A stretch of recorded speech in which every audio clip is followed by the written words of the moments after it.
Perkenalkan, nama saya Kisia Momongan.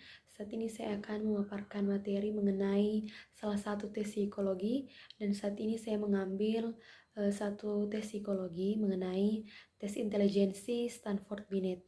Di sini saya akan menjelaskan latar belakang dan sejarah dari tes Binet tersebut.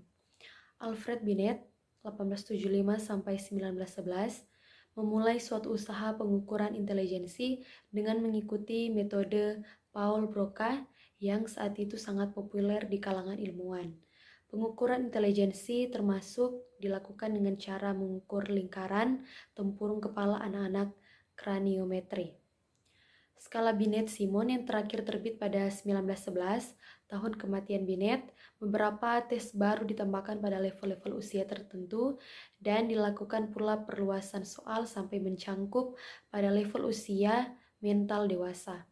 Revisi Amerika yang paling terkenal dilakukan oleh Lewis Madison di Stanford University tahun 1916. Sejak itu, skala Stanford-Binet menjadi skala standar dalam psikologi klinis, psikiatri, dan konseling pendidikan. Pada tahun 1960 mengalami revisi penting, yaitu konsep Aiki deviasi dari Wissler mulai digunakan pada skala ini dengan cangkupan angka mulai dari 30 sampai dengan 170. B. Skala Stanford-Binet yang semula terdiri atas dua bentuk paralel, yaitu form L dan form M, dijadikan satu form L dan M. Dan C. Tabel konversi Aiki diperluas sehingga mencangkup pula usia 17 dan 18. Terakhir, versi terbaru skala Stanford-Binet terbit tahun 1986, memuat 4 kelompok penalaran dan berisi berbagai macam tes Baron.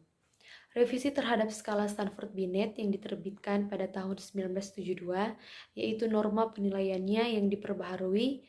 Tes-tes dalam skala ini dikelompokkan menurut berbagai level usia, mulai dari usia 11 sampai dengan usia dewasa. Versi terbaru skala Stanford-Binet diterbitkan pada tahun 1986.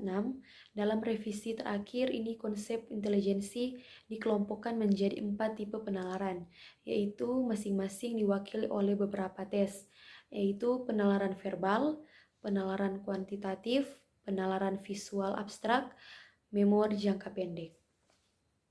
Kita masuk dalam pengertian tes Binet.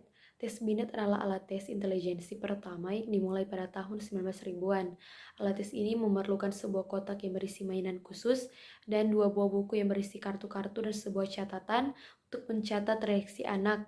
Alat tes ini digunakan untuk anak-anak sampai dewasa dengan perbedaan pada tingkat kesulitan dan kesukaran pertanyaan yang diberikan.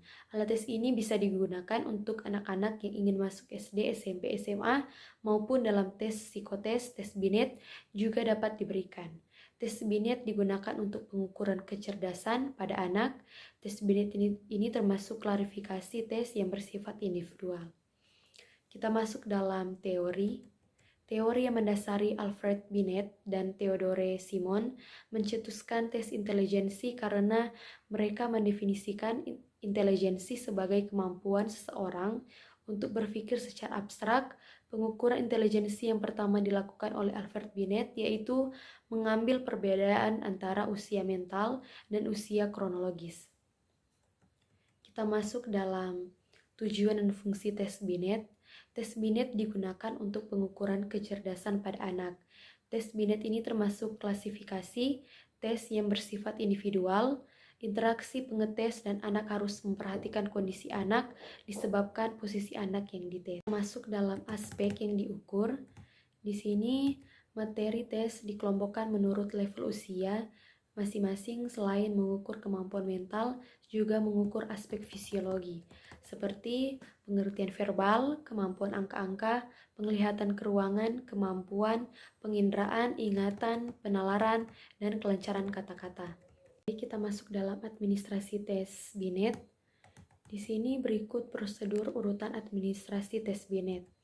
Ada prolog, perkenaan, ucapan terima kasih atau pembukaan, menjelaskan tujuan pemeriksaan psikologis, menjelaskan prosedur pemeriksaan, penjelasan tentang alat yang akan digunakan, prosedur izin ke belakang, menanyakan kesiapan testi, etika hasil, mengecek alat-alat yang akan digunakan, melaksanakan tes Binet, melakukan scoring tes Binet menentukan umur anak, dan dalam menentukan umur anak harus berhati-hati karena ketika umur anak salah, maka keseluruhan tes juga akan salah semua.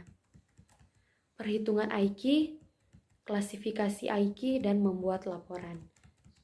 Oke, baiklah, itulah pemaparan materi tentang tes psikologi yang sudah saya paparkan. Diucapkan terima kasih dan selamat siang.